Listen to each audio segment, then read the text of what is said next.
Good evening. The purpose of this third forum is to further answer questions to the best of our ability.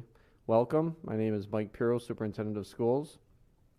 During our 12 o'clock forum this afternoon, we answered about one half of the total questions that have come to us in the last 2 days, including through live chat. In answering questions this evening, as we did earlier, we promise transparency and our best thinking at this moment. To date, we have received over 50 pages of questions. The questions were grouped into like categories, and due to the replication of many questions, we have consolidated to 16 questions of Q&A, 16 pages of Q&A. You may not see your exact question on the Q&A because we have chunked them into categories, but know if you ask the question, it should be found within that category, although it's not your exact wording. The Q&A document has been updated almost daily. In the event this evening, if there's time at the end, we will go to additional live questions. Any questions that we did not get to or were not answered within the hour will be addressed in the Q&A document, and that will be posted in the next day or two. To start this evening, I would like our members of the panel to please introduce themselves, and we will begin with Dwayne. Good evening. I'm Dwayne Sabone. I'm president of the Teachers Association. Thank you for joining us. Hello, I'm Sarah Pelucio, PTSA president. Good evening and welcome. I'm Melanie Ward, assistant superintendent for instruction. Hi, I'm Sean Clark and I represent the Administrative Association.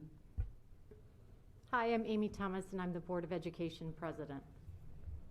Hello everybody, I'm Patricia Vaughn Brogan, Director of Student Services. Good evening. I'm Darren Kenny, Assistant Superintendent of Finance and Support Services. Good evening. I'm Jeff Kimmer, Chief Information Officer. Good evening. I'm Elizabeth Woods, the Director of Special Education. Thank you, everyone. I want to thank the members of the panel, as well as our teachers, our nurses, our administrators, our board members, secretaries, parents, and our community and staff for being so thoughtful and cooperative throughout this entire process. I also need to acknowledge the toll this pandemic has taken on all of us. In a typical crisis, we are able to work hard, work together, and have a relatively quick resolve. In this case, however, all of our stamina has been tested and continues to be tested. Internally, we are not only contending with normal summer work, but also highly intense and emotional environment as teacher and administrative leaders, in particular, have been working on recreating what schools look like. Becomes particularly difficult when we know that in the end, not everyone is going to be satisfied. Families, including our staff, are grappling with issues like childcare, safety of our schools, and a sense of loss to normalcy, including missed opportunities for students and children such as athletics, clubs, and full socialization. On top of all this, we recognize that there continue to be a wide range of thoughts regarding this topic and regarding schools. And they range from we should just shut down the schools and go remote to we should be having regular school with all students attending. Typically, it takes us from January to June about 6 months to schedule the next school year, and that's in a typical year. We have been asked to do this now from July to August as we recreate what schools look like. In addition, we're doing this with a myriad of COVID-19 restrictions and regulations. I have the utmost respect for those that have taken this on with. For those of you that have taken this on with me, it's been quite the effort from those surrounding me, and I could not have we as a district could not be where we are without you. We're all living through a historical event, and until we land on the other side of this event, our lives will continue to have sacrifices and interruptions. Our schools are no different. We will not be perfect, but we will remain committed to continuous improvement. I ask for your partnership. I ask for your patience as we continue to do everything we can to provide the best opportunities and experiences for our students, staff, families, and community, albeit in a very altered way. So we're going to begin now with questions, and they're broken into categories. I would just remind you that if you were not at the noon forum, to please go back and watch the forum that will be posted on YouTube. That forum, in conjunction with this forum, should answer all of the questions that have been submitted to date, in addition with our Q&A document. Tonight we're going to cover topics such as buses and transportation, music and extracurricular clubs, COVID-19 infection rates and testing, other health and safety questions, and then speech and special education concerns. So we will start in order with bus and transportation, pickup and drop off. Could you please describe the arrival and dismissal plan in more detail? How will the school make sure that the students can maintain social distancing at the arrival and especially dismissal times? Will it be possible to outline different time slots for drop off and pickup at different grades? And will drop off and pickup be before or after buses? Currently, we are looking at the flow of traffic in our parking lots.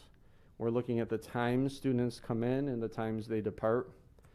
So in order to reduce the traffic and to be as convenient as possible, we'll be extending the period of time you can drop students off. In the past, we had buses pull into the bus loop and they would line up, and we would wait for all the buses to get in a certain time depending on your level, and then all the buses would open the doors and release students into the building. We're doing the opposite basically at this point. So as buses come in, they're staggered, and then one bus at a time will be entering into the buildings. Similarly, we'll have a longer period of time for people that are driving themselves if it's high school or getting dropped off to arrive at school. We also recognize that parents that have committed to driving their children may be driving their children to multiple schools, which is another reason why extending that window of time is critical. Currently, all 9 buildings have submitted a drop-off and pickup plan. It's being reviewed with our Director of Operations and Director of Transportation. It will then, in short order, be sent to our District Health and Safety Committee, and then we can share it in full with the community. Areas that are outlined in questions, in the questions I read, are the areas that each building has been thinking of. Other things that we're planning for as students and staff arrive are supervision, making sure there's, especially early in the process, making sure there's plenty of signage and staff to guide and direct traffic flow.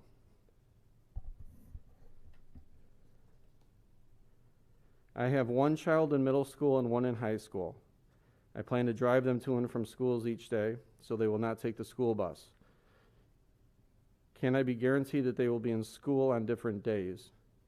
Or are the start and end times changing for schools to give us more flexible time? Again, so this shouldn't be a concern.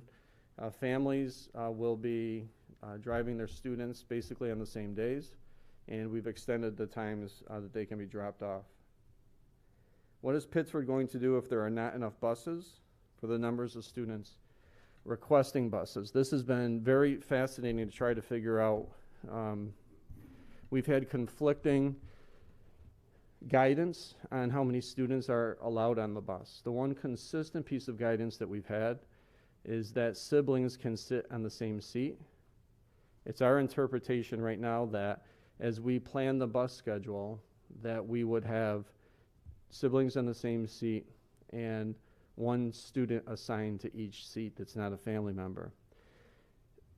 It's going to be important, especially as we start the year, and I would ask for your understanding that as we start the year, a lot of our processes are going to be very tight.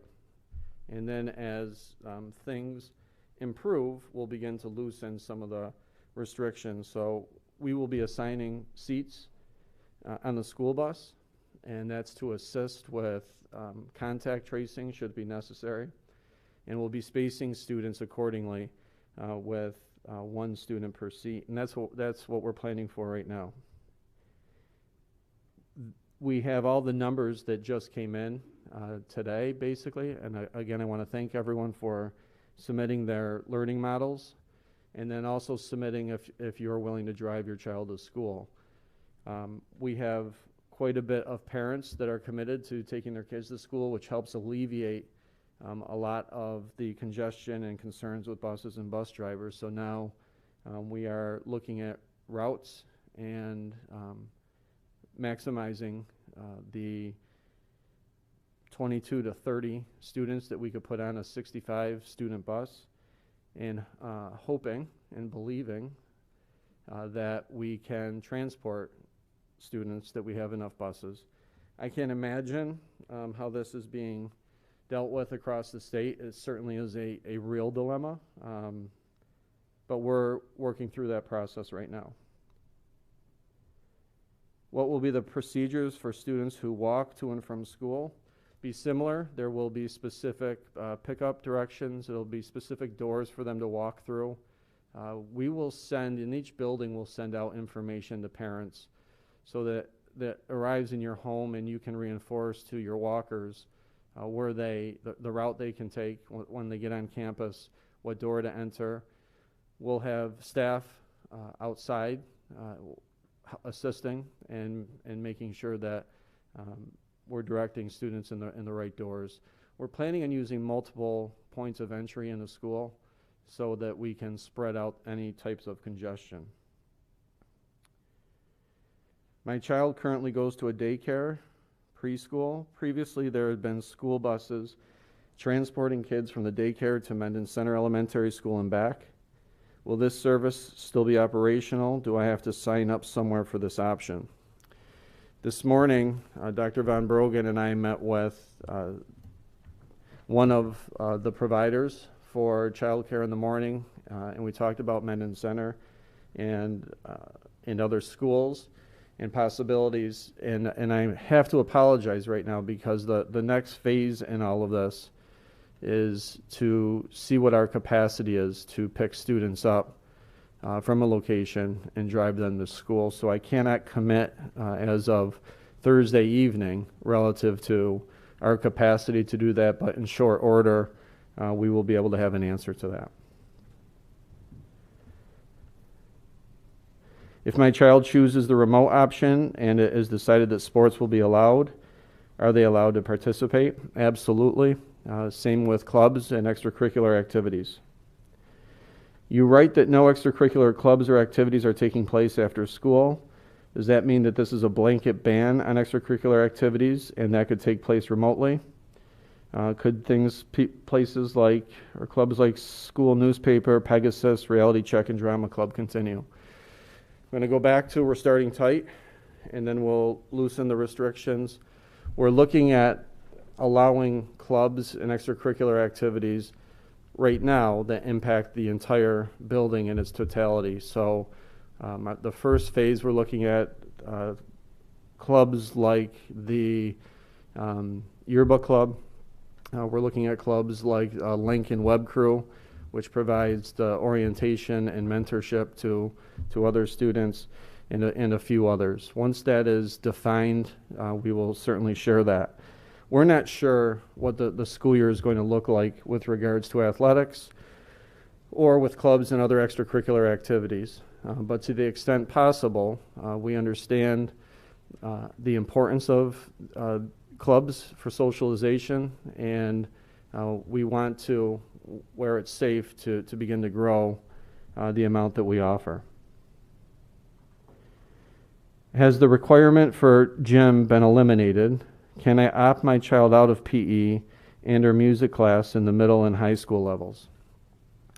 We've really been grappling with physical education class as well as specific to music, chorus, and band, and how we're able to do that given the constraints of 12 feet of social distancing, which is significant. So when you think about a phys ed class or a chorus, that means I would have to have 12 feet that way, 12 feet that way, 12 feet that way, and 12 feet this way.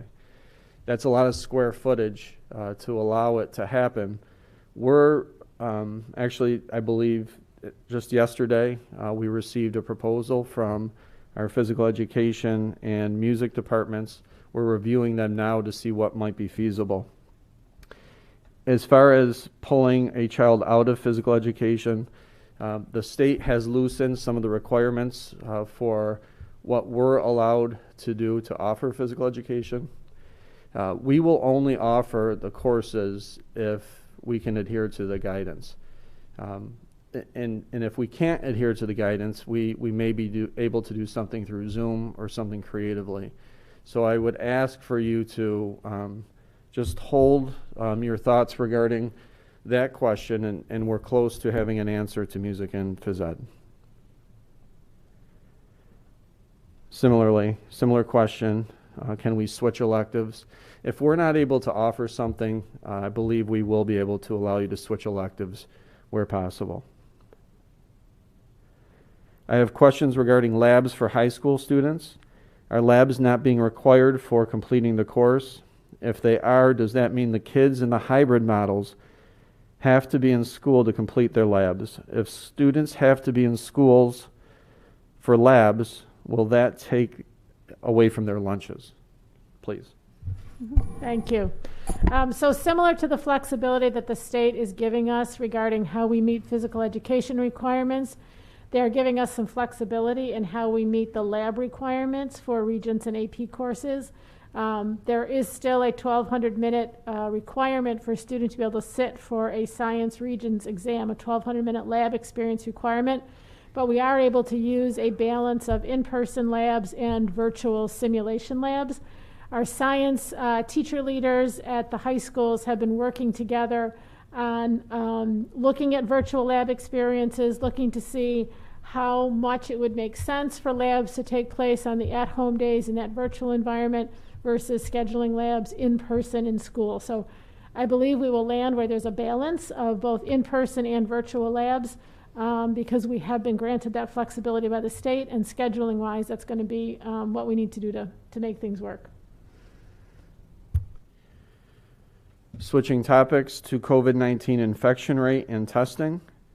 Question 1, could you please advise me where to find the regional daily infection rate? If you go to monroecounty.gov, you'll see the daily rates, the weekly averages, the amount of basically every statistic that you would need to see related to COVID-19. Question 2, is there a threshold of number of students, teachers testing positive that would result in schools closing to in-person learning? That's a great question. It's a question I've asked Monroe County Health Department many times. There is no hard and fast number regarding a threshold.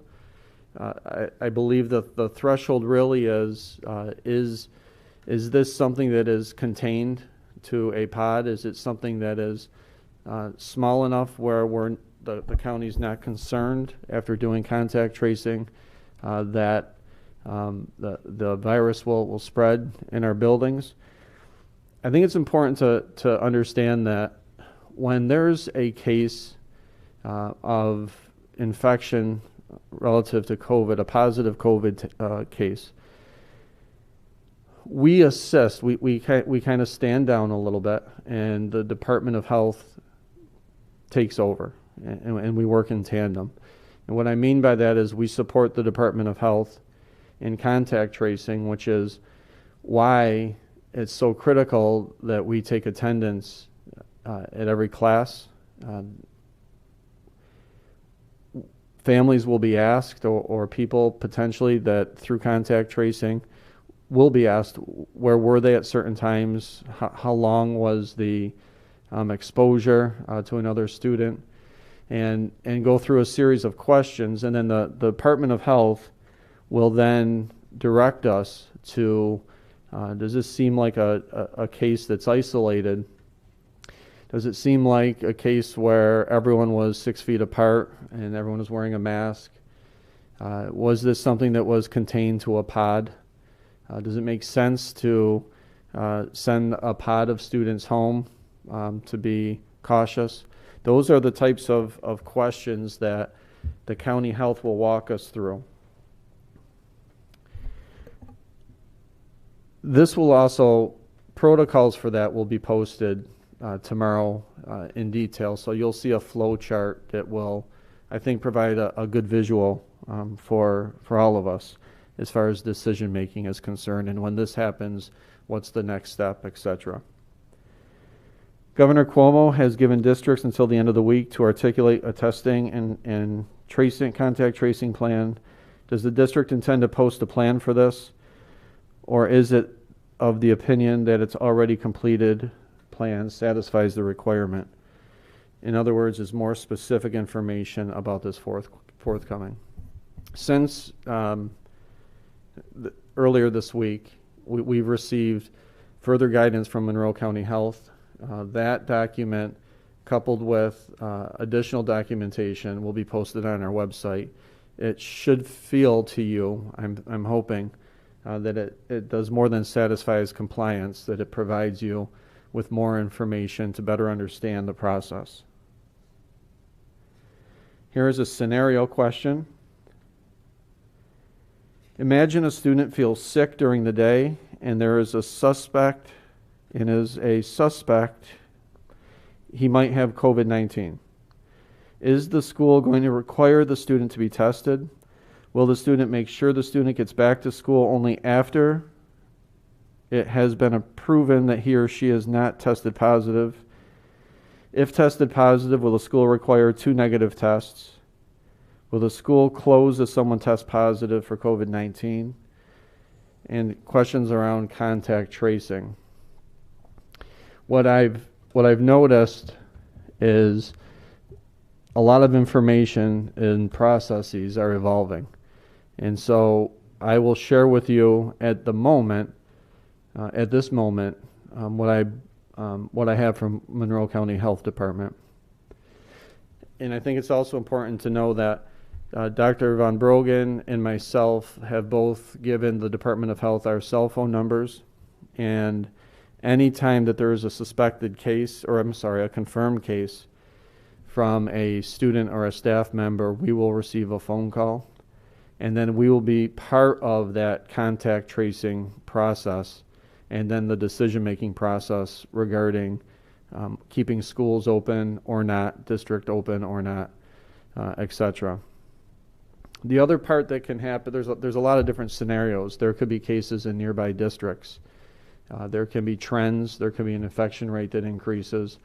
And either the governor or the county health department can also make a blanket decision to close the region or to close the state, which would then bring all of our students back to remote learning. And if you weren't here for the 12 o'clock, a lot of questions were asked about remote learning. There's a lot of information on our website as well about remote learning. So here is the information that I have from recent information from the Department of Health. When an individual exhibits symptoms consistent with COVID-19 during a screening, that individual must immediately be separated from others and then sent home. So if we were to pause there for a second, if a student in school was exhibiting symptoms, that student would go to the nurse's office. In the nurse's office, that student would then move to a isolation room, if you will. Parents will be called and have to come to school to pick up their child. From there, the student would have to see a healthcare provider and have a negative COVID-19 test, along with symptoms being resolved before allowing to come back. If an individual receives a positive COVID-19 diagnosis, the individual must wait to be released from isolation before returning. For a COVID-19 confirmed case, the health department takes lead on isolation and quarantine and release. Health department will respond and perform thorough investigations, including contact tracing with cooperation from the school. Local health department will provide recommendations to the school regarding action plans in response to a positive case. Local health departments will not disclose personal information for those testing positive for COVID-19. All relevant parties will be notified appropriately by the school or through contact tracing by the local health department. Local health departments will notify the community of a positive student case by identifying the name of the school building impacted. Local health department will notify the community of a positive faculty staff case by identifying the name of the school district. Local health department will notify the superintendent of all mandatory quarantines for students, staff, and faculty after notifying individual people, students, or family members. So in sum and substance, those are the parameters around positive COVID-19 tests or symptoms related to COVID-19 tests. This will be posted in the very near future. There's a couple questions we're still trying to confirm. We have some questions about some of the bullets here, but it's an example of how information is starting to come to us a little bit at a time. So this was sent to us earlier this week, and we will again have it posted. Mike, may I address the Please. 2 negative COVID tests? I just wanted to indicate that last week, I think it was last week, the CDC indicated that it was not necessary to have 2 negative COVID tests. And the important thing to consider is everything is contextual. So I'll say, however, if a person is ill and in the hospital and has complications and has an extended stay, then there might be 2 COVID tests that the primary care physician or the Department of Health would want as negative in order to clear the person for return. So in general, it's not required. You won't see it on our documents at this point in time, but just recognizing that every circumstance is very different, and we would just have to go with the guidance of the Department of Health. Thank you. If a full-time attending student's parent or other member of household tests positive for COVID-19, obviously that student would need to stay home as a potential asymptomatic carrier. How will that student transition to remote learning, and what criteria would be used to allow their return to school? In this situation, if the COVID-19 positive person quarantines out of home and the rest of the household tests negative, could the student then return to school? First, I'll address the remote learning. When you've signed up for a learning model, your child is rostered to several teachers, or if it's elementary, it might be one teacher. That teacher is then in charge of his or her 25 students, regardless if it's in person, hybrid, or remote. And if something happens where you have to be quarantined for, let's say, 14 days, then your child will remain under the direction of the same teacher, just like we do now. So if someone is diagnosed with mono or pneumonia and they're out for 10 days, we then have the teacher work with how to help the student make up work or to stay on pace. And so that will be nothing different than where we are now. The other thing that allows us to do that is that schools will be open. And so if there is a need to send documents or collect work from teachers like we do now, we have the capacity to do that, as opposed to how difficult that was in March. Other questions about return to school, those would be questions that I would refer to the Department of Health. They would involve your primary or pediatrician and the Department of Health. We want to be very cautious about making sure students that come back in situations where they're in direct contact with family members who are positive, that we take the lead from the Department of Health as far as processes are concerned. The New York State Teachers Union has demanded a building-wide closure for 2 weeks with every COVID positive case. Mr. Pirro previously said the closure would be limited to the classroom pod only. Please clarify. We have heard that NYSEC could encourage a strike if these demands are not met. Is this credible? Do you foresee this being a problem with opening? I can't and won't speak for NICET. I go back to the beginning part around Mr. Pirro previously said the closure would be limited to the classroom pod only. I believe what I said was different circumstances could have different resolves. So it could be a pod that closes, or it could be a grade level, could be a building. It could be any of that, and that's going to be based on the Department of Health. I would just share that the Department of Health and the governor's executive orders are determining whether or not we're open or closed. And then the other caveat I would say is I couldn't be prouder of our teachers union. This is not easy. One of our values in this district that we live every day is around collaboration and around supportive relationships, and that's really shined through this crisis. The dedication, the amount of hours, working together, working collaborative, having very difficult discussions, emotional discussions. Couldn't be prouder to be part of this organization. So hats off to everyone in all of our units, let's put it that way. Superintendent Pirro stated that if a COVID case is found within a pod, that pod will likely be quarantined for 14 days. If the family has students in other pods, will those pods be required to quarantine as well? Does this standard apply to household members? If a pod is quarantined, will remote learning be offered during the 14-day period? I think I answered that part of it. And I would just go back to, I can't give you an answer to some of these hypotheticals. There's nuances to each one. I can promise you this, that the Monroe County Department of Health has been extraordinary. They've been communicative.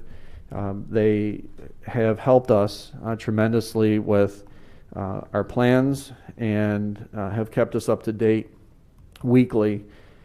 And they have in their own plans that they will contact us immediately. And similarly, I've contacted them multiple times over the summer around questions where a parent might call and say, I heard so-and-so has COVID-19 and I saw them at the park, or they play on the sports team. What do I do? And my son or daughter was around them.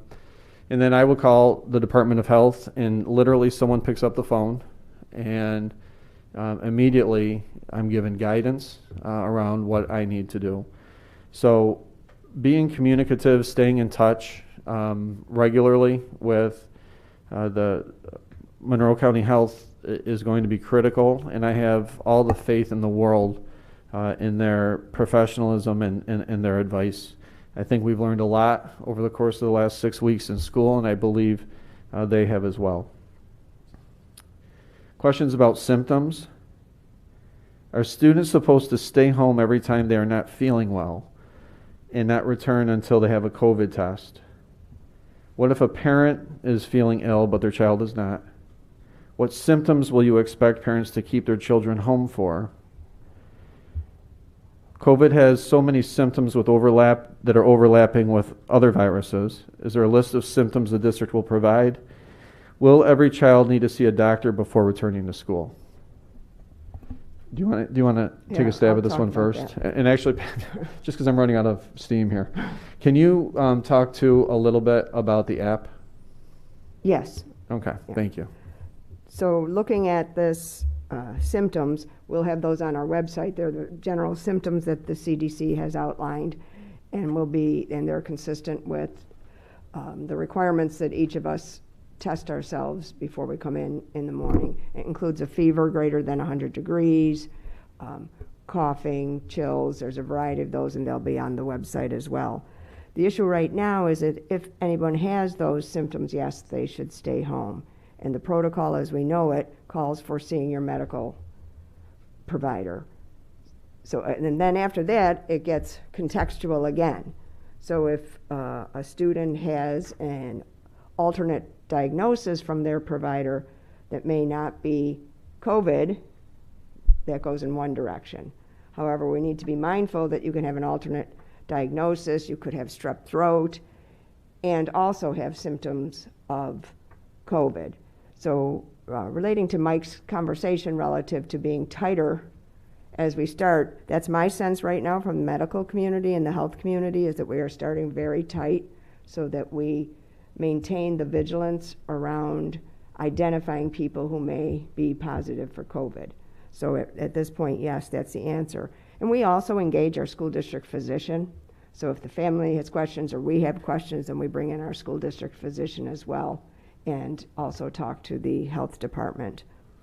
The question about testing before we come to school, the district is in the process of putting together, I'm calling it an app, but a web-based process for families to look at the symptoms each day and attest to the fact that their child does not have those symptoms.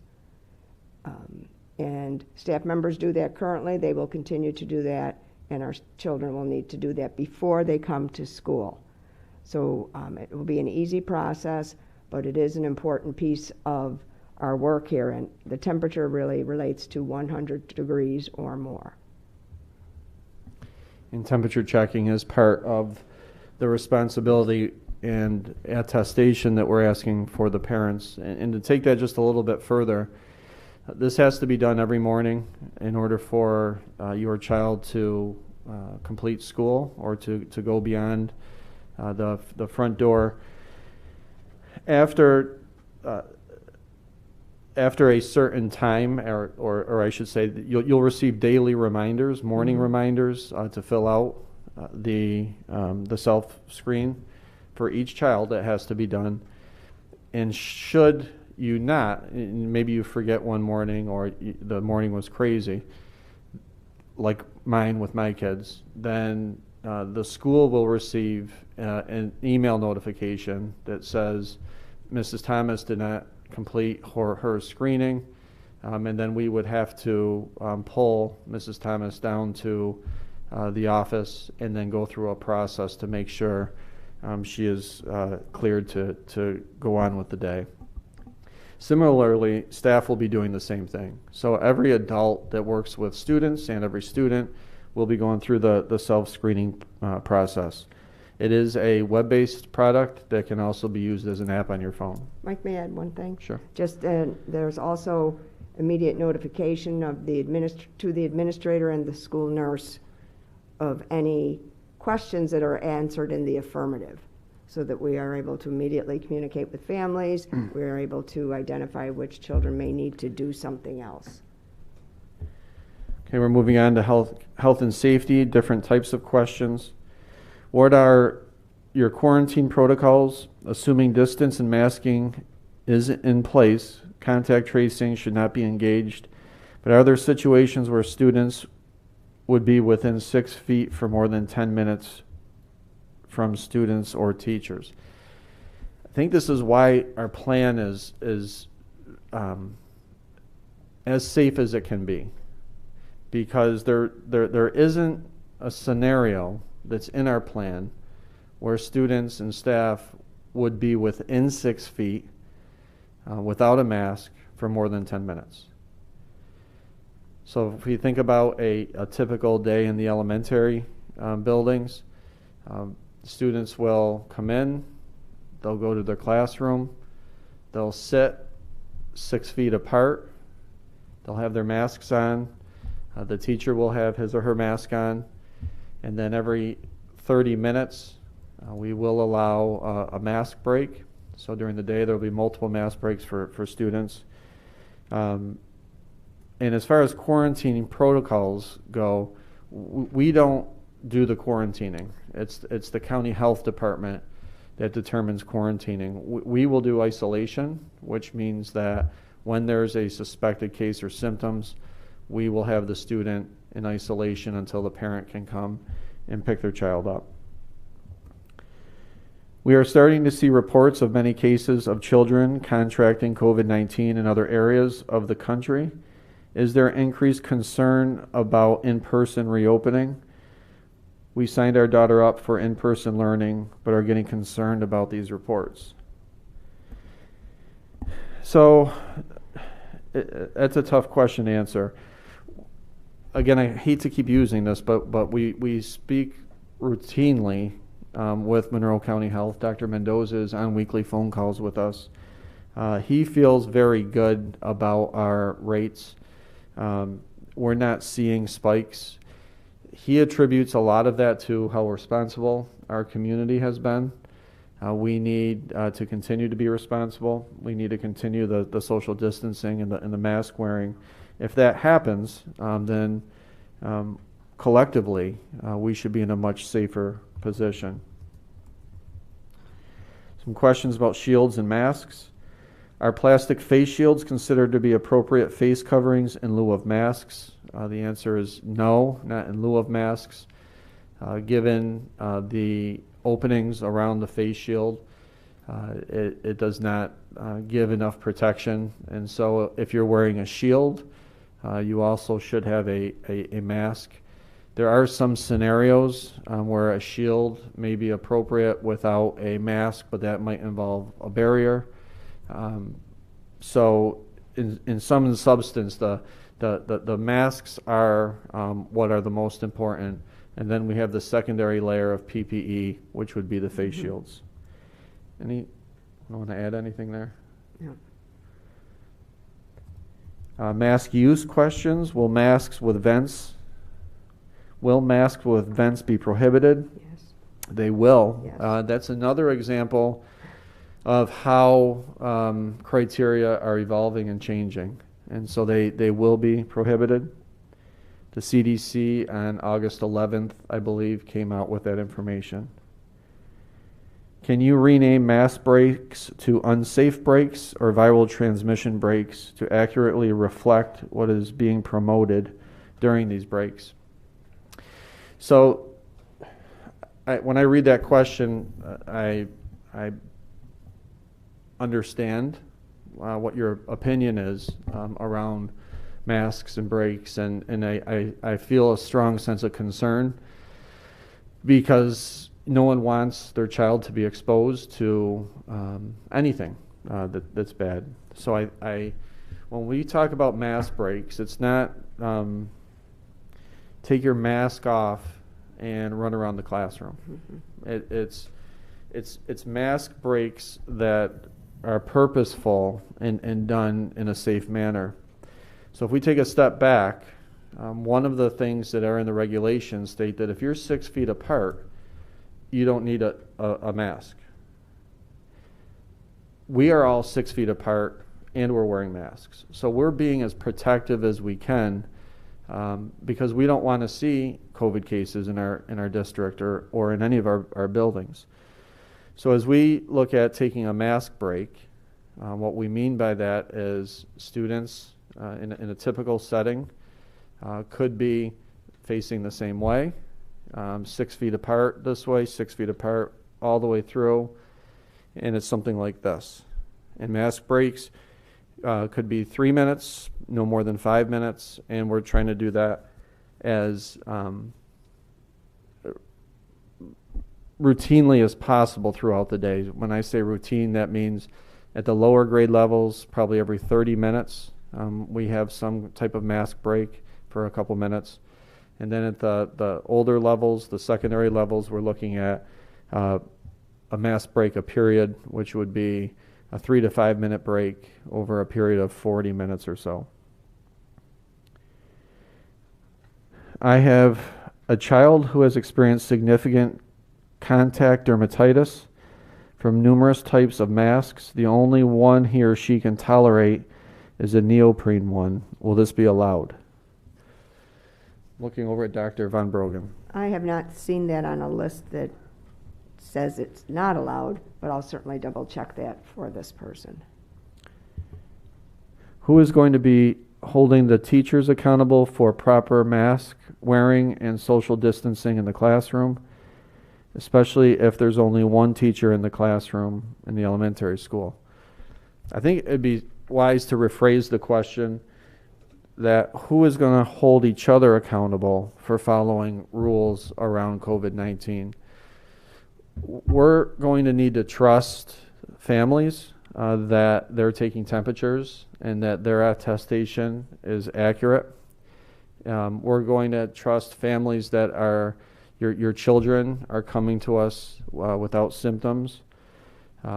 We're going to trust that students are going to wear masks. We're going to trust that teachers are going to wear masks and that our custodians wear masks and our administrators wear masks and our visitors wear masks. We will also be vigilant about that. So when a student or an adult is seen not to wear a mask, then there's an intervention. And our expectation for everyone is that that doesn't happen twice. Follow-up question, will there be a consequence for students who do not wear masks? Not wearing a mask, so if I make it really clear, which I think I have, that we need to wear masks in school. That means that students know that rule. And in schools, we follow rules. In every classroom, there's classroom rules. There's a classroom environment that's set by the teacher in norms set by the students, and we follow them. If a mask isn't worn intentionally, so if a student is being defiant for not wearing a mask, initially it would be considered being defiant in any other, like any other disciplinary problem or behavioral problem. So the first thing we need to do is look at a progressive process. So the first time a fifth grader doesn't wear a mask, that fifth grader is not going to be suspended. The fifth grade teacher is going to intervene, and hopefully it's not repeated. If there's difficulty after that, then it's a conversation with the parents and then the administrators, and then like with everything else, we work collaboratively to make sure we remedy the problem. I think it's critical to find out why, the why behind any behavior for a student. So we need to get to the answer of why this behavior is continuing. I would also consider it a health and safety concern. So we will be a little bit tighter if it's repeated or if it's not able to be resolved in a quick way. So there'd be probably a much quicker intervention and a quicker phone call and maybe a quicker involvement of an administrator. But I just believe enough in this community and in our students that this won't be an issue, but we're prepared to deal with it if it is. I would also share that I think that a kindergartner not wearing a mask or having a hard time with a mask is different than a 10th grader or an 11th grader.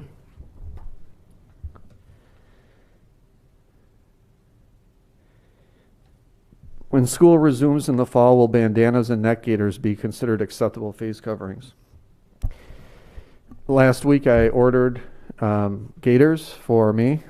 I ordered them for my kids, and my understanding as of August 11th through the CDC are no longer allowing gaiters to be an effective face covering. So last week it was okay, and as of now it is not. Maybe, Nancy, if we could post the CDC guidance on face coverings, that would be great.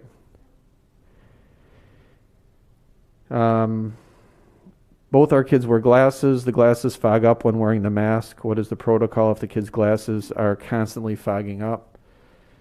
I wish I had an answer. I wear glasses. I'm not wearing them. This is why I'm stumbling over some of the questions, because mine fog up regularly. I think it's mostly kind of lifting them up a little bit. Trying to keep your mask on. But if you find an answer to that, if you could let me know, that would be great. And I'm not being sarcastic. I know it's a real issue.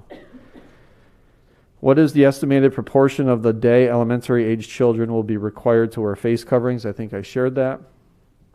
Also know that we're going to do our best to have kids utilize outdoor space during the day, our large group space. so that kids can take more of a break without their masks on and be in the fresh air outside. Okay, cleaning and sanitizing. In the Q&A document, it says that the secondary level desks and surfaces will not be disinfected between classes, only at the end of the day. Why would a desk not be cleaned between uses? So that must be a case where a decision was made and then we reviewed it and have changed it. So we're going to have to change that Q&A question. Anytime a new group of students come into the environment, prior to them sitting down, the desks the tops need to be sanitized or disinfected rather. After lunches, the tables need to be disinfected. Our staff will be working on procedures for disinfecting our copiers. We're working on handles, common entrances and exits. So the disinfecting will be prevalent, and I think that is either an error in our Q&A or it's because we changed after we first wrote the answer. What will the cleaning protocol be in the classes where students need to switch? I think I just shared that. Can students leave their backpacks and coats in homeroom? There will be no there will be no lockers except at Menden Center Elementary School because their configuration is much different. They do not have space in the classrooms in the form of cubbies for students to leave personal materials. The rejuvenol or any chemical cleaning agent can be an irritant to children and staff that have asthma and allergies. How will this be handled? The rejuvenol, our guidance is not to use that in the presence of students.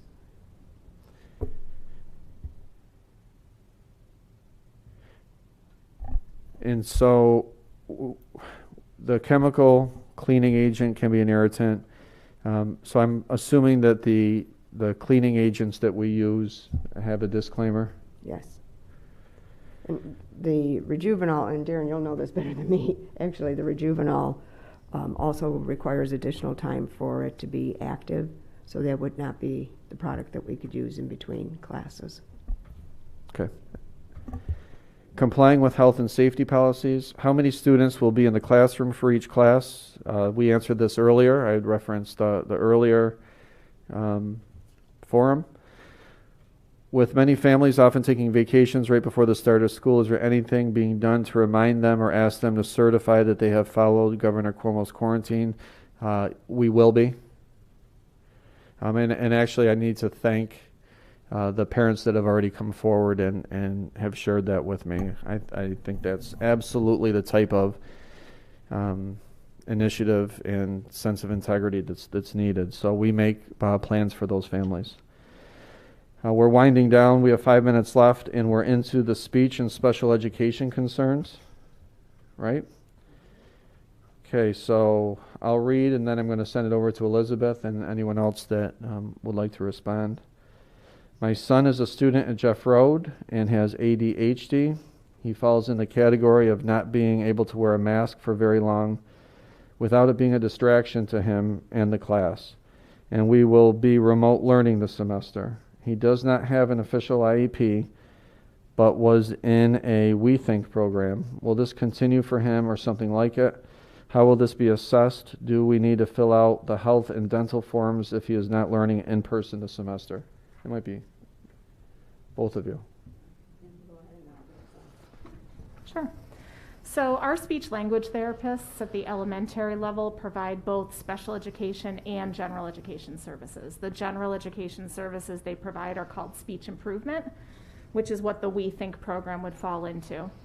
It's our typical practice in any school year to first schedule and plan for the special education speech language services, and then we screen and assess to determine who is eligible for speech improvement services before we start speech improvement. So in a typical year, we don't begin our speech improvement services until several weeks into the school year, and that will be the case again this year, where we will first take the time to prioritize the scheduling of the special education services. And once that is finished, then we will have to determine the best way to support our students who may qualify for speech improvement this year. We understand that the way we deliver that support may look different for both the remote and the in-person cohorts. I'll talk a little bit about the forms. We would like for you to send in, definitely, the health form is the required form for any student that we're responsible for serving. I also think practically it's better to do that now rather than waiting until the moment that, say, second semester, your child comes into school. But we have to have certain documents on file for everyone that we have enrolled, and our students who are in the remote learning are enrolled with the district. We are down to 4 final questions, and that will actually complete every question that's been submitted prior to any live questions that were submitted this evening. Will students with 504 plans and accommodations be able to attend school 4 days a week in the hybrid model? The only students who are currently eligible to attend on all 4 of the in-person days in the hybrid model are students who are enrolled in our 811, 1211, and 12131 special education classrooms. Those are the only students who are currently eligible for that option. For children with a 504 plan, how and when will parents learn what type of resources and options will be available to supplement their children's learning for remote learning or on hybrid and virtual days? How will 504 plans be accommodated on hybrid virtual days or for remote learning? Our 504 accommodations will be able to be provided and available to students on all of their instructional days, both in person and remote. For students who also receive any direct 504 support, those will be prioritized to be provided on the in-person days for students who are enrolled in the hybrid plan. And we are still reviewing the best way to provide those direct supports for students who select the fully remote option. Thank you, Elizabeth. Staffing question. The equitable distribution between the split class is important on all aspects, including mask breaks, time with teacher versus other staff, technology, furniture, and supplies. If additional staff is needed, has the district planned for pulling staff from other buildings to accommodate appropriately? Absolutely. So the equity in every sense of that word is being considered, and in our conversations we've talked about needing everyone to do whatever they can to make sure all students have an equitable experience. In the classrooms, we've also asked staff to remove as much furniture as they possibly can to increase space. There will be assignments in buildings that otherwise wouldn't be there. So we will be pulling where we need to pull to make sure that everyone receives a similar experience. And then the last question is categorized under BOCES. When will I find out what the BOCES EMCC program will look like? If your child was planned to be enrolled in a BOCES EMCC program this fall, they will continue with that enrollment. BOCES has been great about working with districts and looking at districts' plans, temporary learning plans in each district. Fortunately for BOCES, most districts have gone to a hybrid model similar to ours at the high school level. And so students in the EMCC program will also attend their EMCC program in a hybrid model. So the 2 days that those students are in district in Pittsford, they will attend the EMCC program in whichever half of their day is designated for their program. And then the 2 days that they are in their learning at home model, they will also receive EMCC instruction in that virtual setting, and all EMCC programs will be remote on Wednesday. So they will follow essentially the same schedule for their hybrid experience for their Pittsford high school classes and their EMCC classes. So moving forward, we have quite a long to-do list still. To be quite honest, at times this has felt impossible, but again, it's only been possible because of how committed everyone has been. And I want to reiterate my thank you to all of those people, including to those on the other side of this camera watching us on YouTube. just a few logistical things. We have our Health and Safety Committee that's meeting weekly. We have our scenario planning meeting weekly and more. And then we have elementary teachers and principals and our ASI, Melanie and Dwayne and others meeting weekly. Similarly, we're meeting weekly with the secondary principals and teachers. And we're trying to work out all of the kinks to the best that we can in each of the models, given all of the different requirements. And we're starting now to put all these puzzle pieces together. It's going to be inconvenient to a large extent because you're going to have to wait a little bit longer before you see your child's schedule. So that is because tomorrow is the date that we actually finalize the amount of we should have all respondents haven't chose their learning model. And so we're going to start that process. So Jeff Road will begin looking at scheduling assignments and rooms and how many kids can be in a room. Every one of our principals, in collaboration with other building level staff, will be doing that. At the end of next week, we'll be looking at a district, what gaps are in place for both remote learning, additional teachers, any gaps that we may have for supervision needed and dismissal, supervision needed at the beginning of the day. We will be continuing to meet with transportation and food service to make sure that we're prepared for the start of school.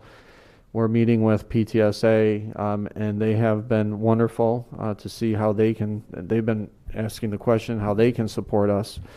So we have a lot to continue to do, but it's getting done, and we're making a lot of progress. What I ask for you again is just more patience, and know that we should be able to send something out in the mail around schedules and other back to school information within the next week and a half. 2 weeks. 2 weeks. 2 weeks.